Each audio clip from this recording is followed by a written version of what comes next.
Hello, we are reading through the book of Zechariah this week, and today we've come to chapter 7. And this chapter has a deep and profound and very challenging message for us today. I think this is what God says through Zechariah in chapter 7 verse 4. The word of the Lord of hosts came to me.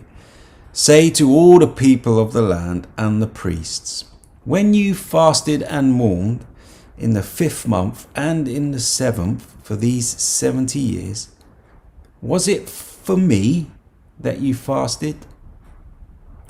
And when you eat and when you drink, do you not eat for yourselves and drink for yourselves? The people of God are obviously familiar with spiritual practices.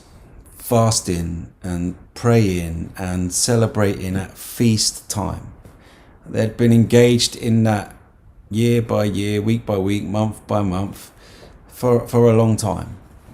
And God through Zechariah comes and he just wants to question their motivations when it comes to these spiritual practice. God says, was it really for me that you were fasting?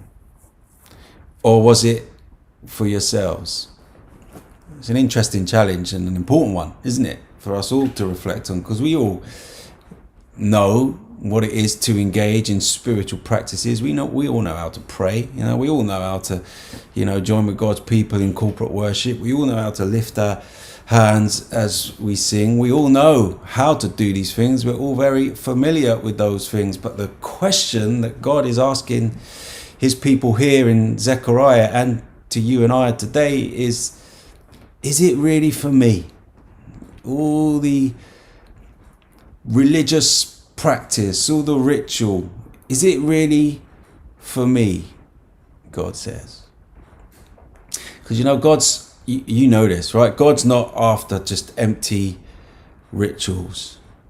He's not after mindless or heartless religious practices from us. He doesn't need that, and he doesn't want that.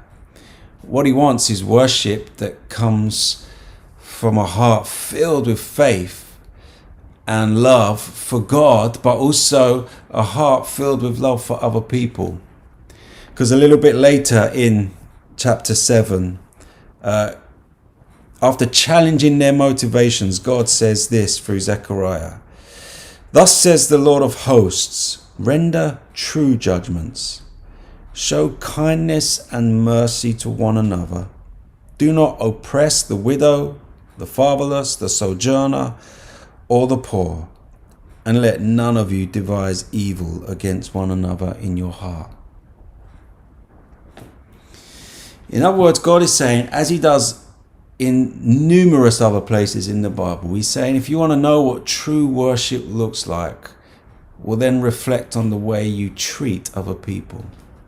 Do you love other people? Do you take care of those less fortunate than you? Do you care about things like justice and mercy? Do you care about those who are suffering needlessly? That's the kind of worship that God is after. In fact, in the book of James, it says that religion that God accepts as pure and faultless is this: to look after the widows and the orphans in their distress. In other words, what God is after is not empty religious practice or ritual. He's not after a group of people who are just going to come along to church and sing songs week by week. What he wants is a group of people who, for sure, sing songs of worship, but with hearts full of love, firstly directed towards God, but also directed to the people around us. And so that's God's challenge. That was God's challenge for the people of Israel in Zechariah's time. And it's a challenge that he has for you and I today. And, you've heard this challenge before, and there's lots of other places we could go in the Bible to reflect on it. But I'll just leave you today to reflect on that. And thank you for reading through the book of Zechariah with me this week. I hope it's been at least a little bit helpful. All right, take care.